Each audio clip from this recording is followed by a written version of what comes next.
What was Aburi all about? Well, you haven't come to that, but if I might come in. Now, Aburi was to find a solution after the two coups, after the January 15 coup 66 and the July 29 coup 66, and the disturbances that followed, the pogrom that followed. Aburi was to find a solution. So our leaders went to Aburi, they sat together and took decisions. Hello my fellow Biafrans, I'm back again. But before I say anything concerning this particular video, what I need from you, if you are a true Biafrans, just take much of your time and watch this particular video. Because these people that people are watching on my screen like this explain everything that happened in between Nigeria Civil War and Biafra Civil War. So just take much of your time because they have finally exposed everything that happened then. So, and in case you haven't subscribed to this channel, what are you waiting for? Subscribe so that any day, anytime update drop like this, I can be able to bring it here. Share the video and remain blessed. One love. What was Aburi all about? Well, you haven't come to that, but if I might come in. Now, Aburi was to find a solution after the two coups, after the January 15 coup 66 and the July 29 coup 66, and the disturbances that followed, the pogrom that followed. Aburi was to find a solution. So our leaders went to Aburi, they sat together and took decisions. And from grapevine, we understood that it was even our colonial masters that advised one side to say, don't accept these decisions. They are not for your own interests. And these are some of the things that led to the war. Having reflected on the terms of the Aburi Accord, Yep. do you feel that accord would have solved the problem? Yes, yes. I believe very much in Aburi Accord.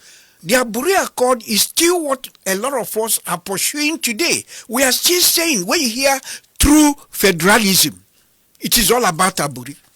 Was Aburi not confederalism? Whether you call it confederalism or not, it was to me more of true federalism. So Gowon failed by not keeping to the terms of the Aburi agreement. Yeah, but remember again, when you talk of Gowon, don't see Gowon as a person there. How old was Gowon? At that point, Gowon was about 32 years old. Gowon was about 32 years old. Gowon was as naive as the rest of us. Was Ojukwu naive? Well, Ojukwu was not as naive as Gowon, to the extent that Ojukwu read history. Remember, he was a graduate of history. So at least he had a broader outlook. Was he more prepared than Gowon in that meeting? Yes, he was. Definitely. He was more. He went there more prepared. He was prepared. Yes, please. Yes, you will see it. You will see the signs of his preparation. Yeah, you will So see. he got he got what he wanted. He got most of what he wanted. But at the same time, Gowon, I must tell you, let people not blame Gowon. Gowon was very, very forthcoming at that meeting. He was honest to himself. He tried to find a solution to the Nigerians' problem. You will see there he was quite an innocent, honest young man looking for the unity of Nigeria. So Gowon himself believed in Aburi. But Gowon did not say that. Well, when he returned to Nigeria, he gave it a different interpretation. No, not he. That's what I'm trying to tell you. But he released a statement. Yeah. He made a broadcast. Yes. And he gave an explanation of what Aburi meant to him and the federal government. No, that was it was an afterthought. It was what I told you. The colonial masters went through the northern politicians, not Gowon. They didn't go to Gowon. They went through the northern politicians and told them the implications of Aburi. Then the permanent secretaries met and redrafted it completely and rejected most of the parts of the accord. And the Eastern region came out to say on Aburi we We stand. stand. And that's the beginning of the problem.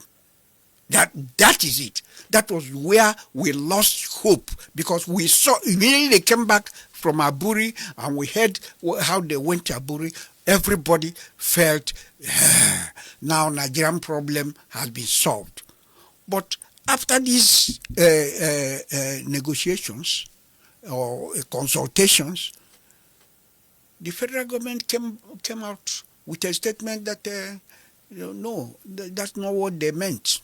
So Achike Udenwa is also saying on Aburi he stands. I believe in it up till now. When I talk of true federalism, that's what I mean. Look, Nigeria is a creation of. Aburi talked about regional commands. Yes, the army was in, and it was implemented. I remember in the East then we had the Eastern Command.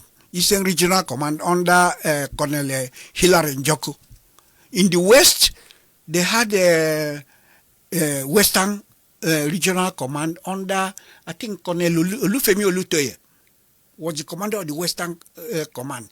Then they had the Midwest Command under Colonel Comrade Nwawo. Under Colonel Comrade Nwawo. It was the North that they hadn't quite put their own together at the time. And you want that system now? Well, it's not just the army command. It goes beyond the army command.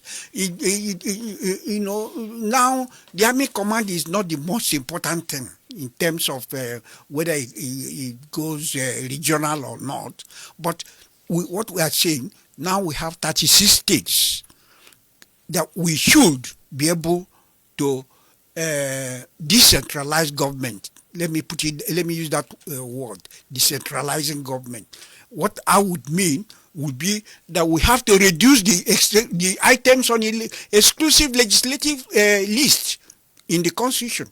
We reduce them and have a few things in the exclusive legislative list. Then the other ones we put in the concurrent list and the residual list. So what would the federating units look like? The states or the regions?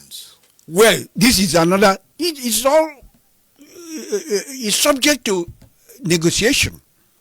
I cannot say exactly what is going to be, because I know some people have said, okay, we go back to the regions. While some people said, no, we have progressed to the level of states now. We cannot go back to regions again. So these are things that are subject to negotiations. They are not casting rock. We never dreamt that Nigeria will attack Biafra. We never. So when we were attacked, we were not ready. If we had known we were going to be attacked, we wouldn't have bothered to go to that extent. Afambo, Major General Alex Badiebo, Omunwa command the army in the Biafra. Area Bidonas, July 1967. By September,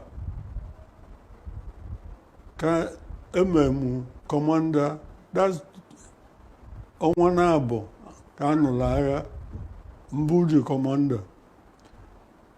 Biafra in 1967, I'm probably the oldest living Biafran official. I mean official. I was about third in the hierarchy. Ojukwu, Effiong, then myself.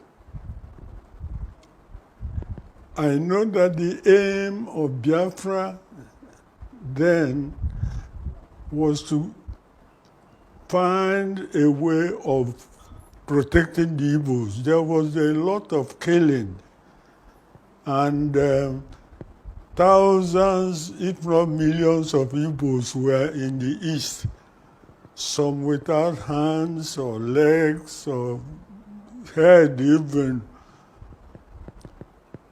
And those in the army knew that the only way to save what was left was to form a sort of force, not necessarily independence. You have to have an army for even looking after Biafra itself, not going to war. Anom n'iru ọgụ ebe egbe izizi gba na June or July of 67. Anom ewe na Gakem. Anọkwa m ewe gba almost the last na 1970 as commander. Ebukata ndị Igbo. Mụnwa bụ a colonel that time, and agwa m abịa n'ọgwa m as onye officer army dị on top na Kaduna, the most senior. Abịa onye ugwu bịa gwa m sị na a ga-egbu ndị Igbo. The very prideful na a ga-egbu ndị Igbo, na ma a survive ha.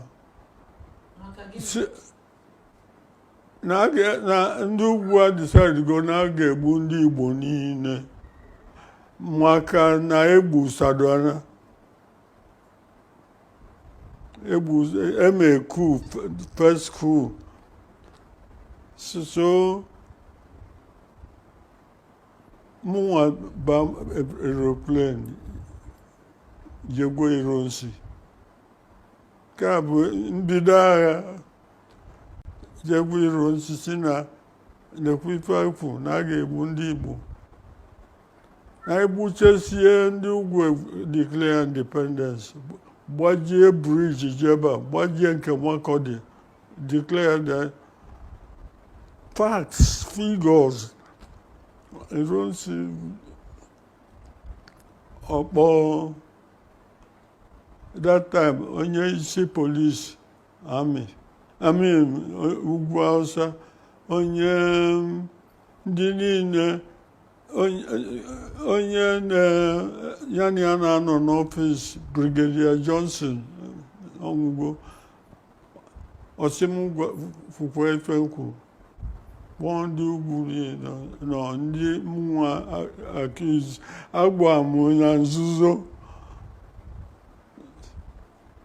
I said I would be intimidated. Ekwughị ekwu mere ọnụ a gee ntị gbee ntị a ga-ekwurịrị. In the end, Ironsi didn't believe.